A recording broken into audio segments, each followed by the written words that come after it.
Good afternoon, everybody, and thank you for joining me for, let's say, another culminating session of OLC4O Term 2B. So we are culminating. We're a word that means to bring things to an end. This is our final week together on OLC4O Term 2B. So yeah, thanks for joining me for another culminating session of OLC4O Term 2B, brought to you by Wassa Distance Education Center. I am your instructor, Mike Laverty, and today's date is Monday, June the 12th, 2023. We are on class 32, and what we're going to do in today's class is to do some final exam review. So we've covered all the assignments in this course, gone through the 4 units, and now we're going to talk about the final exam and help prepare you to complete that, to write that, and this is the final week. The Friday will be the deadline for you to schedule and write your final exam. So this is our last chance to go over that. If you're thinking about writing the final exam, or if you're writing it, today or tomorrow or before we're done our review session, you can go back, and I do have some final exam review stuff from Term 1B, so that's an option for you. Or if you have any questions about the exam, of course, just reach out to me immediately, and more on that as we progress. But wanted to just devote the last 3 classes, so we'll broadcast today, Tuesday and Wednesday, and then of course Thursday is our graduation ceremony, so I won't be broadcasting anything on that day. Possibly rebroadcast something from last term 1B, but we will have 3 classes today of fresh material. So here's part 1 of our exam review. So OLC4O has been broadcasting Monday, Tuesday, Wednesday, and Thursday from 1 p.m. to 1:50 p.m. Central Standard Time. The number to phone into the studio is 1-800-465-7144, and locally at 1-807-737-4017. This is how most classes at Wassa operate, so just keep this in mind. If you're taking classes next term, you can phone in with questions or comments while the class is live. We're broadcasting on 91.9 FM, so you may be listening to us there, or possibly on Bell ExpressVu, channel 972. And we also broadcast live on Zoom. You can go to the Zoom.us website or the Zoom app on your phone or tablet, or however you're using Zoom, and then you join a meeting, and my meeting is 417-6699-799. So here's some very key announcements. So June 16th is the deadline for submitting any work in this course and writing your final exam or course culminating activity. So you need to set that up right away. There's no time to lose, right? So June 16th is the deadline for submitting anything that's going to be marked by a teacher, right? So as long as you have that final exam scheduled for June 16th and you write it, then it can be graded afterwards, or you can request the course culminating activity. Well, to be honest, that's a decision made by the teacher, but the teacher will distribute the course culminating activity to you. And the final exam and the course culminating activity are similar. They cover similar material. They have a very similar approach to them, asking you similar types of questions, asking you to write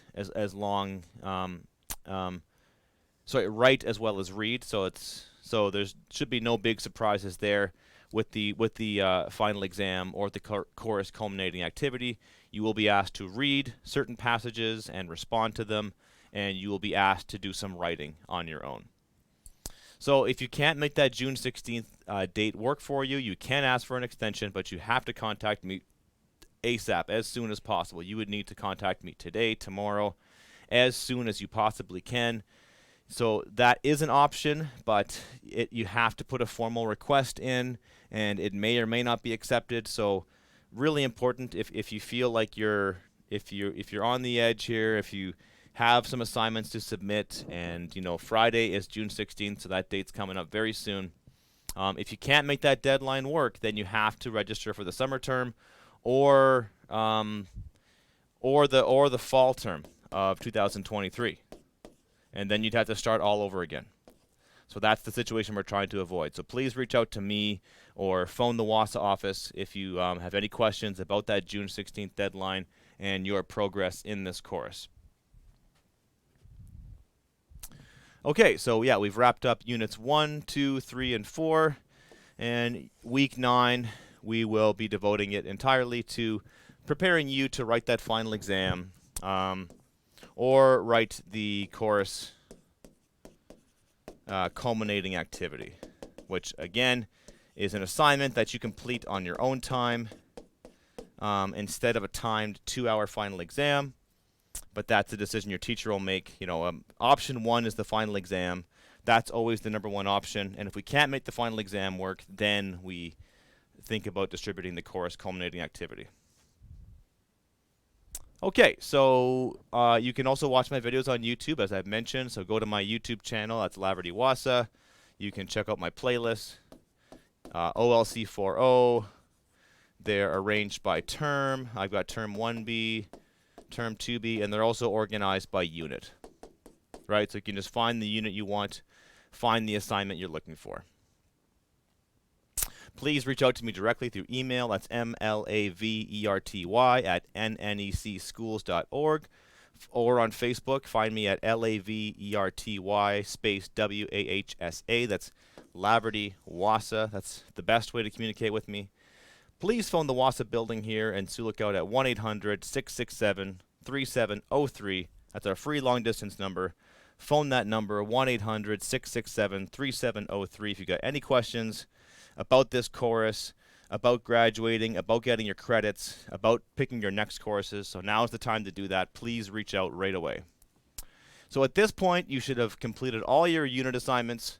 You should be collecting and organizing your literacy portfolio, and you should have reached out to schedule your final exam or receive your course culminating activity. And you should have read the novel by this point. So at this point, everything should be basically wrapped up and done, and now you're just focusing on getting that final exam done. So here is today's headline. We will be looking at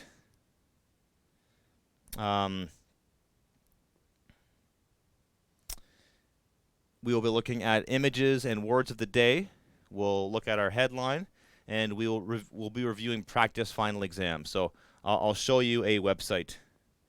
I'll show you a website that you can use to practice for the final exam, and it's very useful. It's a very useful app to use, and sorry, not a useful app. It's a very useful website. So and I will direct you to that website as we get past our initial material here. So that's our class for today. Our learning goals today are to learn about strategies and mindsets to use when taking an exam. So not just this exam, but any exam. Review some of the key concepts of OLC4O while taking an online practice exam. And your success criteria will be to use those strategies and mindsets presented today before taking a practice exam, and put the key concepts of OLC4O into action while completing at least one practice exam. So I'm hoping that you can go on to this website and you can complete some of these practice exams. If you don't have a reliable internet access, or for whatever reason you're having difficulty accessing these practice exams, and reach out to me, and maybe we can brainstorm some solutions together to help you practice them. I could even save some PDF files and send those to you if you'd like to do it that way, just to see what these practice tests are like. So here's our images of the day. I've got some infographics up on the screen. I think infographics are a very useful way of presenting information.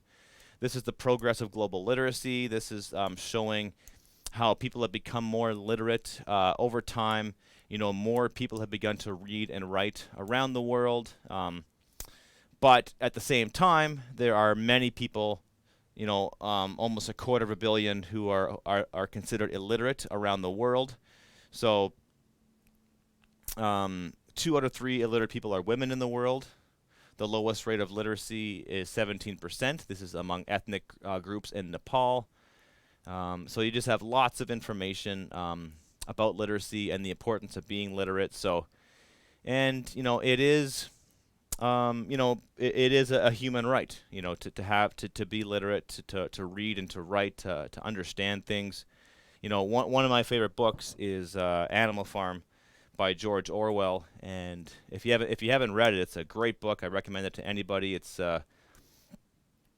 there's a scene in the book where, so basically the pigs take over the farm, and they become the new masters. They kick out the farmer, and they keep putting these posters up, these posters with information and rules about the farm and who's in charge now.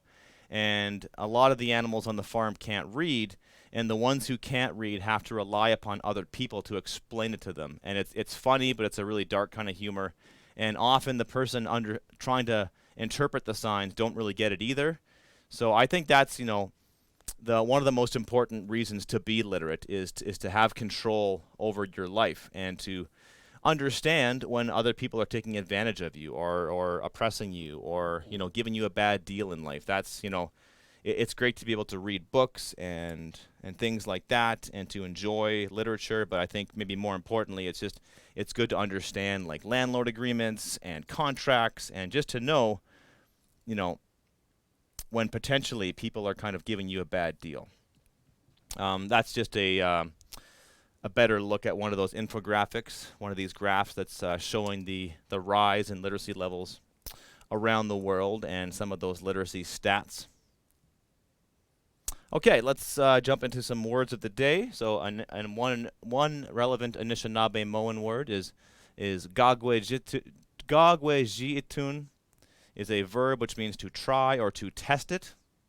A related English word is an exam, which is to inspect or scrutinize carefully. So, I mean, the exam is the noun, is the test itself.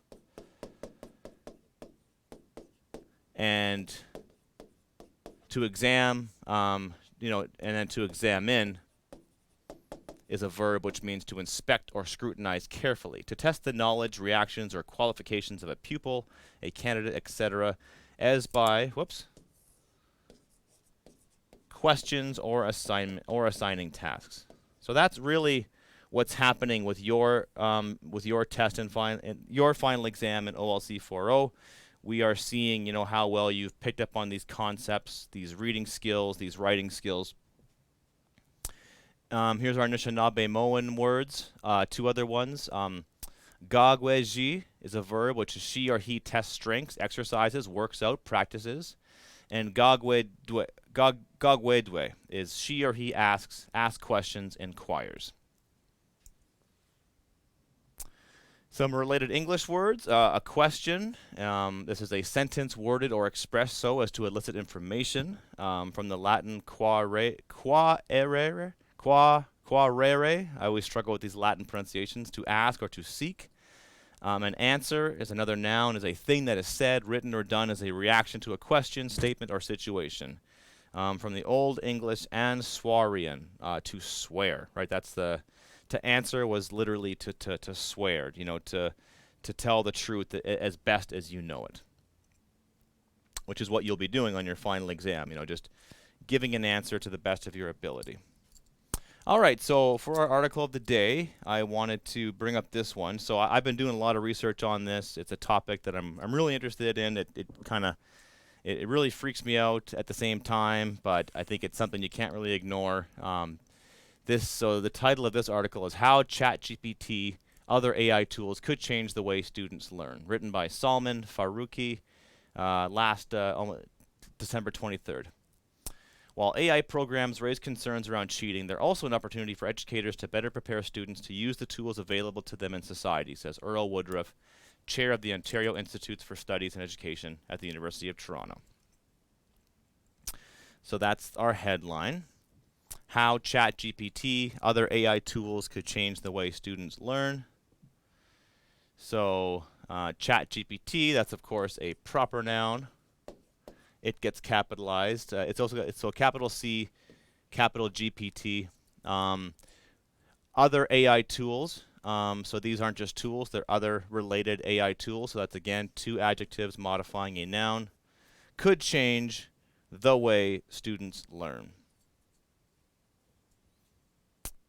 Okay, so that's our. I don't want to. I mean, I've been trying to cover these basics of language, but I think we've covered the parts of speech extensively. So, hopefully, you're an expert now in the 9 parts of speech in the English language. All right, I'll read a bit of the headline. So, experts say artificial intelligence programs such as ChatGPT. So again, you've got more information about something placed in commas. Could usher in new methods of educational assessments and curriculum that test creativity. Those students will also have to develop literacy for the technology's limitations and biases. So literacy is something that's always changing.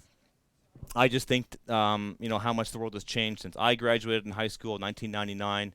So, I think with this course, with OLC4O, we've tried to give you a foundational group of skills that you can use to read and to write. But of course, you've got to be adaptable and be prepared for what the future may bring.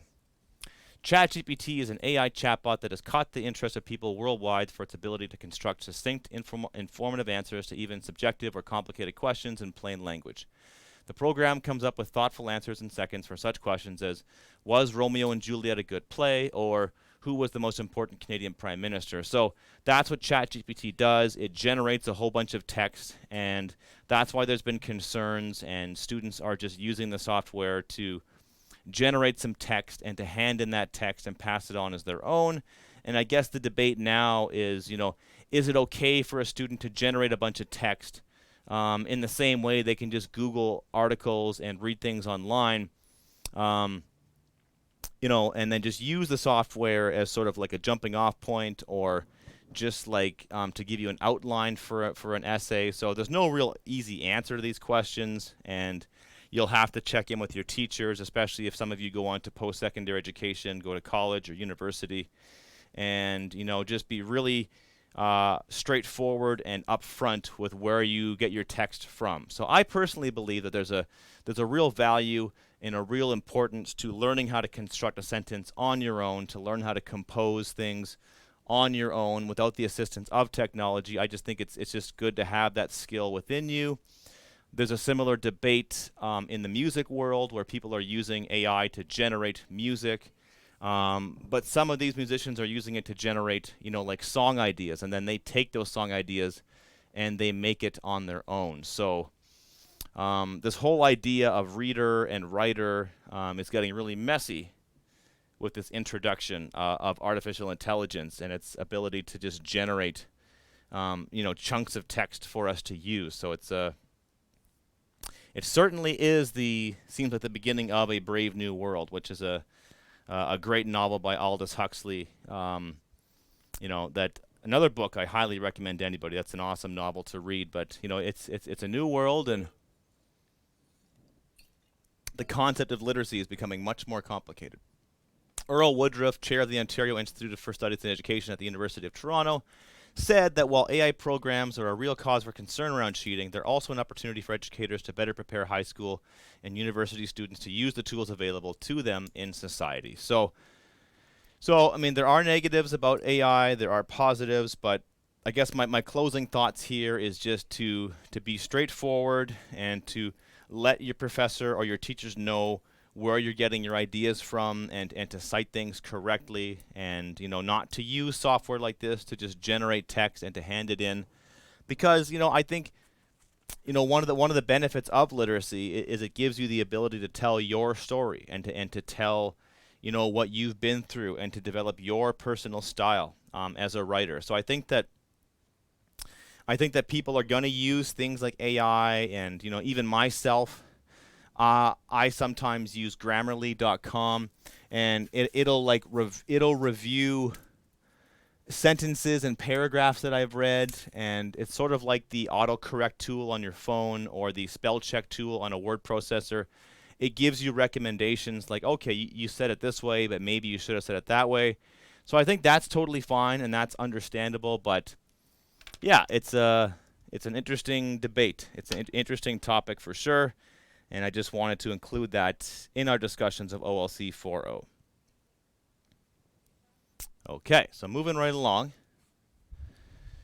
So what I've done here is I've included some text, and this is from the curriculum documents. This is what you are supposed to.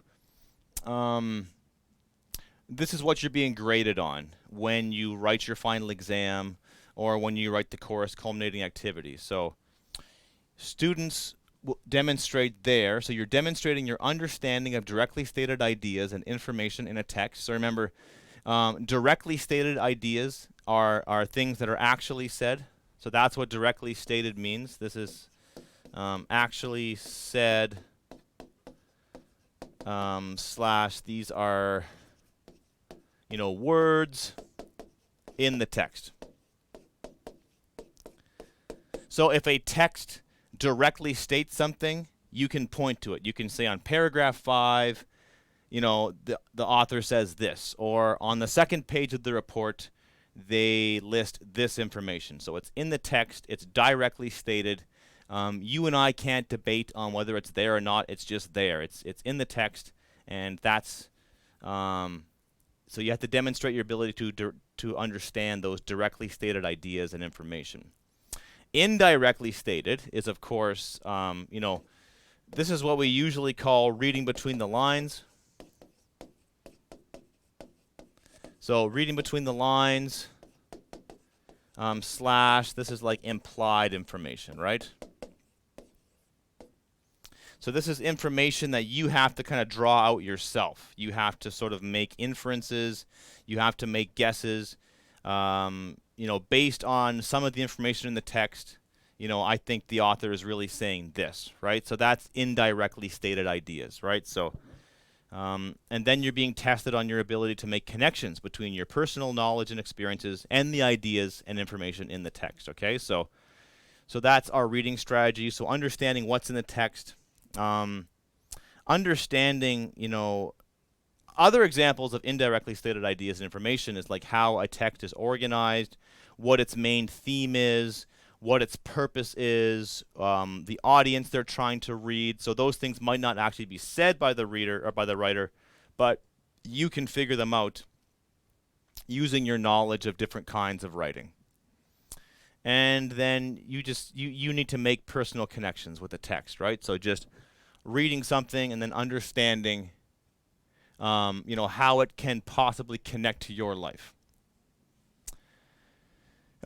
You will also be tested on several of your writing ability skills. So one of them is to read a text and to write a summary. So these aren't all the skills, but I just wanted to bring up a few of them today. Maybe we'll cover a few of them tomorrow as well. So you will record and organize the information you have gathered about a topic related to an assigned class activity and construct an information paragraph appropriate to a specific audience and purpose. That just means you're given a piece of information and then you are asked to summarize it and, tell us, and then express that summary to a specific audience and a purpose, right? So a specific audience could just be your teacher or to, a colleague, or, it'll be specified. And your purpose will also be specified in the question, right? So to entertain, to persuade, to inform people. So again, the final exam, it really comes down to those two different aspects, right? You are asked to read material and then respond to it, answering some questions, and then you're also asked to do some writing of your own. So you're responding to texts written by other people, and then giving short summaries and short responses, and then you are being asked to produce your own text, right? Your own material. Okay, so I think that's good for that part. Okay, just wanted to talk about some strategies, right?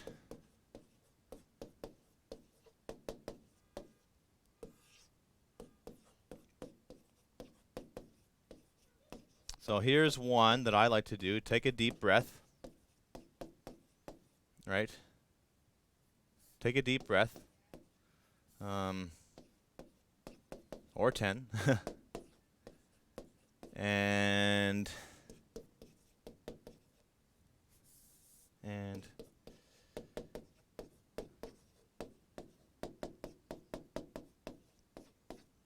so take a deep breath and think positively.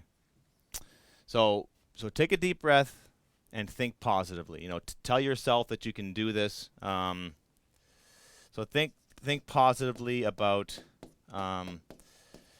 yourself, right? And just remind yourself, I can do this. You might want to try, 5 seconds in, 5 seconds out. It's really important, right? Especially when you're stressed out, it's, taking deep breaths can just relax you and put you in a positive frame of mind. So take a deep breath, or 10, and I would say, hold for 5 seconds,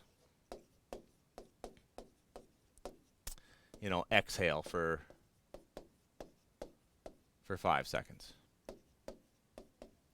It doesn't have to be that mathematical, but hold it. 4, 5, and then exhale. Repeat that as many times as you want, and then just think positively about yourself. Tell yourself you can do this. Tell yourself you've been tested before, and you're going to do well on this test. Strategy 2 is I would read through. Skim through the entire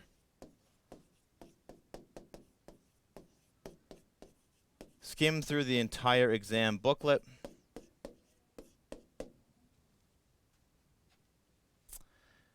Strategy 3, I would plan out the order you will complete each part.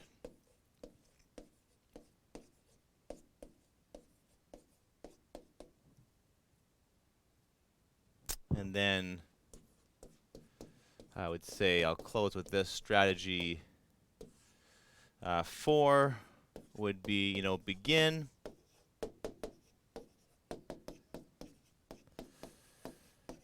with the part you think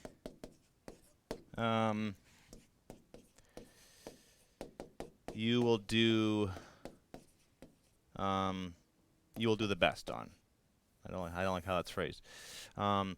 Begin with the part you think you will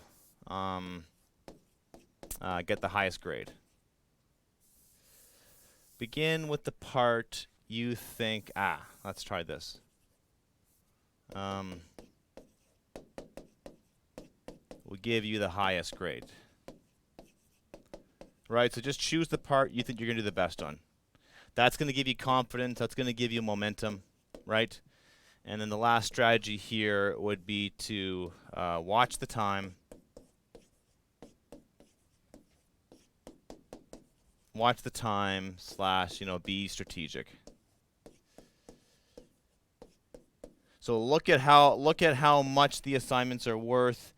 If there's say if there's 4 parts and they're all worth 20 marks, then you can devote your time equally. If one part is worth 40 marks and the other ones are only worth 10, make sure you devote a lot of time to that. So just be strategic with your time.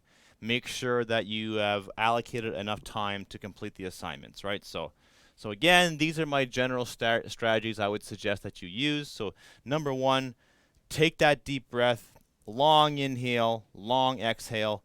Maybe take 5 or 10 if you need to. Just relax. That's the first thing you should do, which is take some deep breaths. Think positively about yourself. Say, I can do this. I've got this. Then you skim through the entire booklet, see what's going to be on the test, and then plan out the order you're going to complete each part. So I'm going to do part C, and then part A, then part B, and then part D.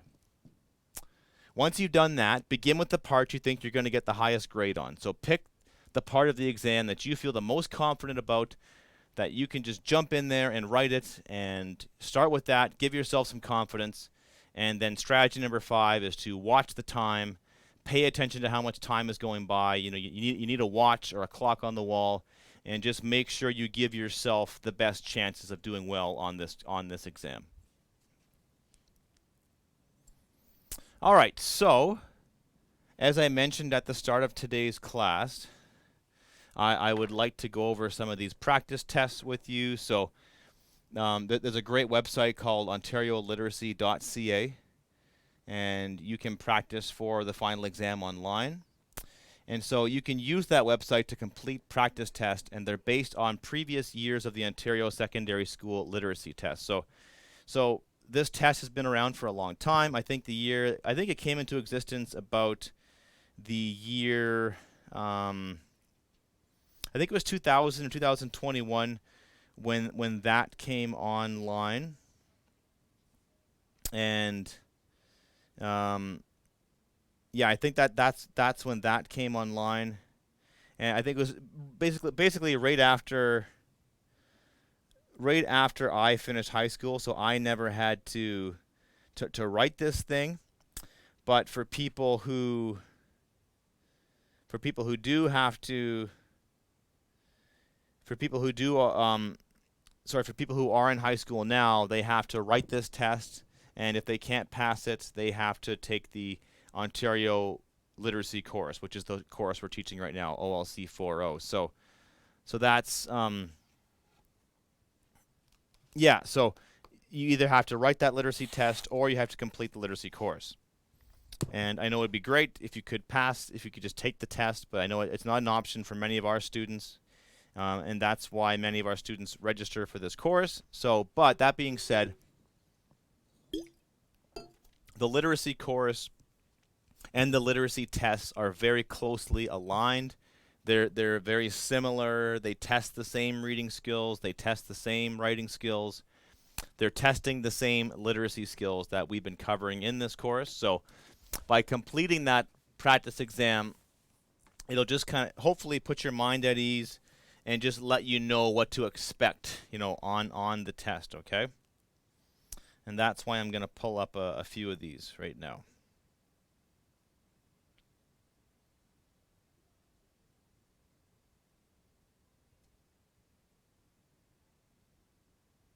Okay. So just bear with me as I change my screen share. Going to save my work so I don't lose it.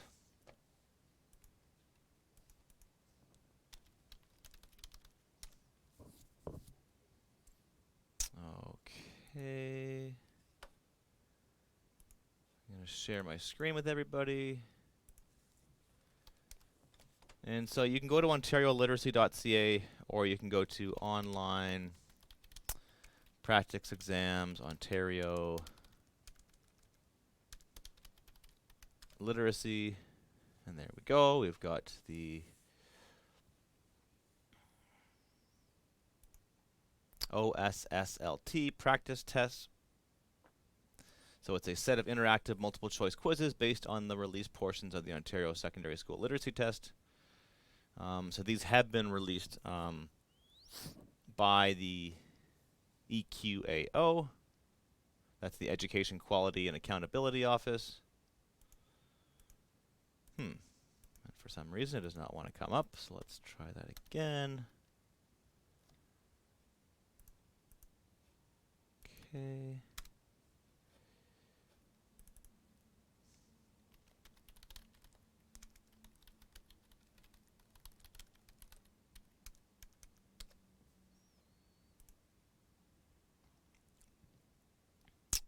Okay.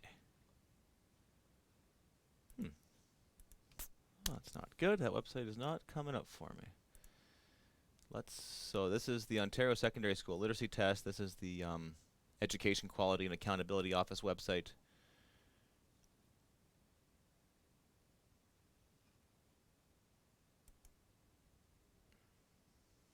So they also have a practice test available, which I'm hoping will come up for us here. Just please bear with me with my technical difficulties.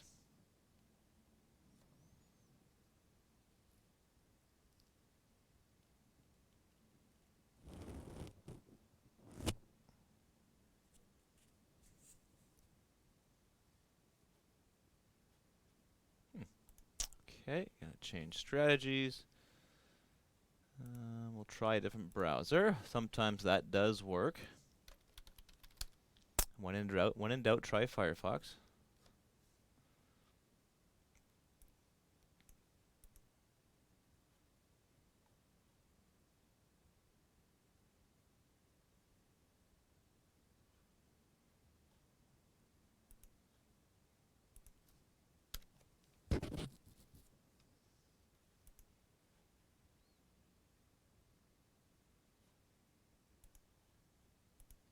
Okay, gonna try Google.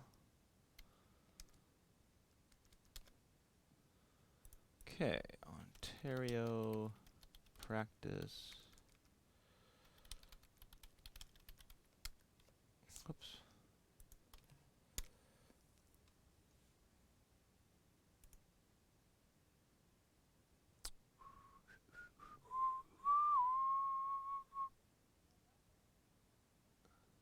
Okay, I am not sure. When I tested these websites, they worked for me, but now they don't want to work for me. Let's give that another chance to work. Try and download that. Okay, there we go. There we go. So I got that one done.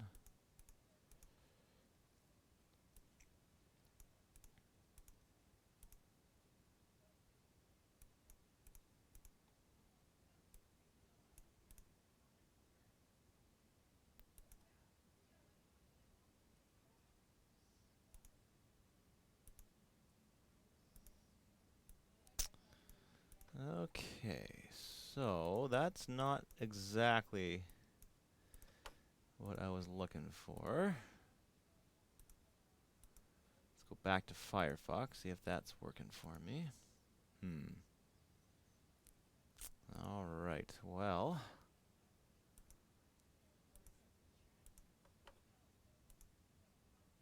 I'm hoping that if we go back, if we take a trip in the Wayback Machine, we can pull up some of my previous downloads.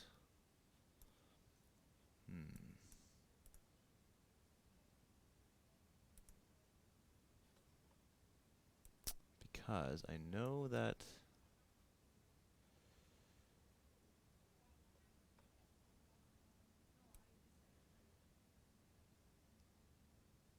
I have downloaded copies of this exam and used them before. Oh, that's the framework. That's not. There we go. Just pulling up the wrong document. Okay. Just bear with me, people. Of course, when you want it to work, it doesn't work, but that's going to take us just a few seconds to load up.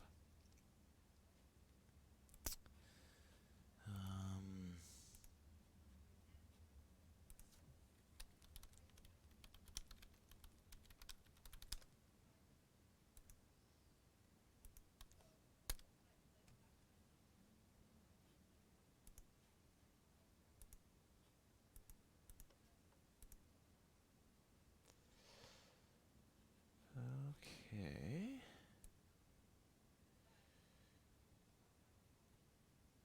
No, that's not going to work.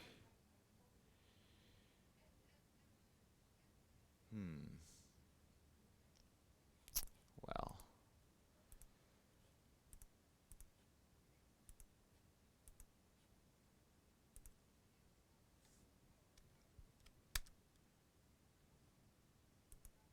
I'm not sure. I mean, it's the last time I checked this resource, it was functioning. It was working. But now it does not seem to be online. It doesn't seem to be working for me. I apologize for this. Let's try one other solution here.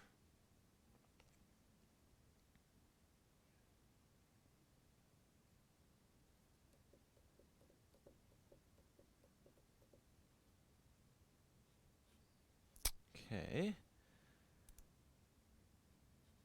Let's see if Firefox will retrieve the practice test for us. I'm hoping it does, and if it doesn't, I will have to switch gears for our class tomorrow.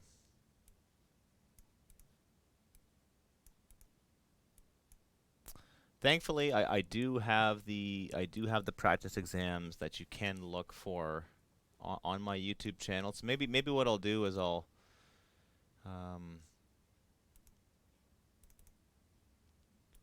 can show you my YouTube channel while we wait for that to upload. Go to Laverty Wassa. Maybe it's a good chance to do that. So there I am. There's my YouTube channel right here. And then again, if you click on my playlist, you can go to my OLC4O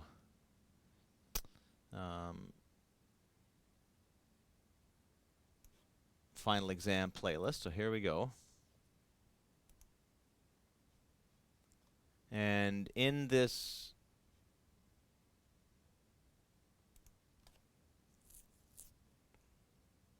I've got 4 classes where I went through the final exam preparations, and they were using this Ontario Literacy website, and then we went through one of the practice exams. So if you want, you can go to those YouTube videos and watch them there, because unfortunately it does not seem like I'm going to be able to pull those up right now. I'm wondering if I'm hoping it's just like a firewall issue, and it's just not letting me access it. It's not letting me access it right now through my server, and I really hope that the website hasn't gone down, which may be the case. Yeah, it does not seem like it wants to pull that up. But yeah, thankfully I did cover this last term, and those practice tests are available for you to go through.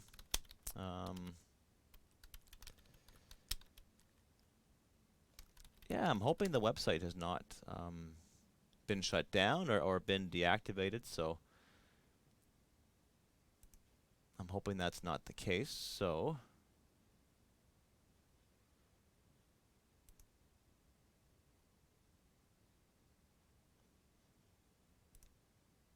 yeah, that is not working. Yeah, so please, refer back to my playlists that are archived on my YouTube channel. Those are still up, and those are helpful. I recommend checking out those ones.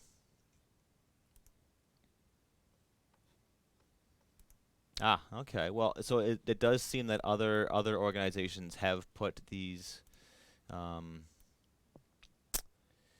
booklets online. Okay, so I guess we should have just started there. So my apologies. My apologies there. So yeah, just to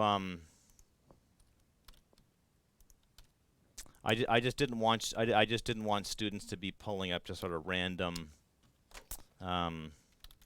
websites to look for these things.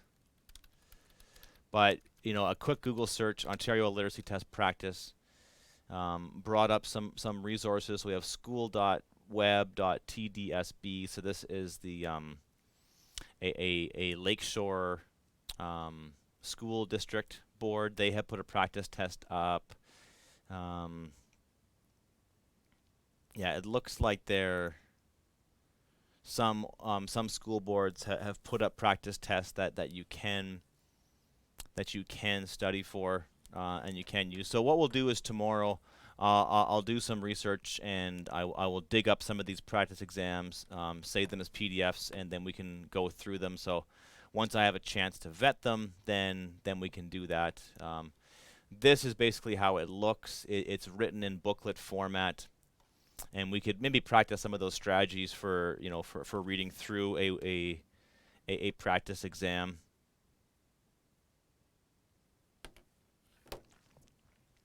So there is a section A is a reading section, so that this is fairly common. So you're given a section to read through. It's got the paragraphs are numbered.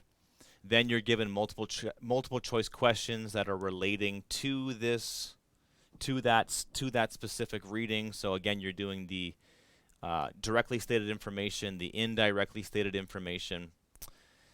Section B is a writing section, so you are reading short paragraphs and then giving your answer on them, multiple choice style.